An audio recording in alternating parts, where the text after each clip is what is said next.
தஞ்சாவூர் மாவட்டம் போதலூர் பகுதியை சேர்ந்தவர்தான் திருமணமான 43 வயது பெண். இவர் ஒரு கூலி தொழிலாளி. இவர் தன்னுடைய மகள் வீட்டிற்கு செல்ல கடந்த 3ஆம் தேதி இரவு போதலூர் பகுதியில் பஸ்ஸுக்காக காத்திருந்துள்ளார்.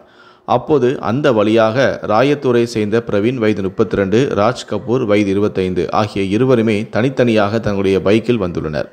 இரவு நேரத்தில் தனியாக அந்த பெண் நிற்பதை பார்த்து, உங்கள் ஊரில் கொண்டு விடுகின்றோம், பைக்கில் வாருங்கள் என்று கூறி பிரவீன் அழைத்துள்ளார். பக்கத்து ஊரை சேர்ந்தவர்கள் என்பதால் அந்த பெண்ணும் பிரவீனின் பைக்கில் ஏறி அமர்ந்துள்ளார். பின்னால் மற்றொரு பைக்கில் ராஜ் கபூர் வந்துள்ளார். போதலூர் அருகே பாலாயிக்குளம் பகுதியில் ஆள் இல்லாத வயல் பகுதிக்கு சற்றென்று அந்த பைக்கை திருப்பியுள்ளார் பிரவீன். இதனால் அதிர்ச்சியடைந்த அந்த பெண் கூச்சலிட்டுள்ளார்.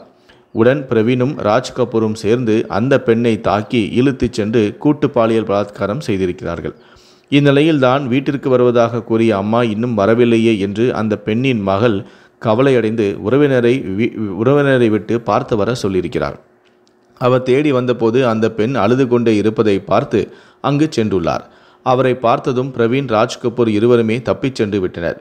கூட்டு பலாத்காரம் குறித்து அந்த பெண் போதலூர் போலீசில் புகாரும் செய்திருக்கிறார். அதன்படி போலீசார் வழக்கு பதிவு செய்து கண்காணிப்பு கேமரா பதிவுகளை பார்த்து ராயத்தூரை சேர்ந்த பிரவீன் மற்றும் ராஜ் கபூர் ஆகிய இருவரையுமே பிடிக்கச் சென்றனர். போலீசாரை பார்த்ததும் இருவரும் பைக்கில் தப்பிச் செல்ல முயன்றபோது குணமங்குளம் பகுதியில் வாய்க்கால் பாலத்தில் மோதி கீழே விழுந்தனர். இதில் ராஜ் கபூருக்கு கையிலும் பிரவீனுக்கு காலிலும் எலும்பு முறிவு ஏற்பட்டது.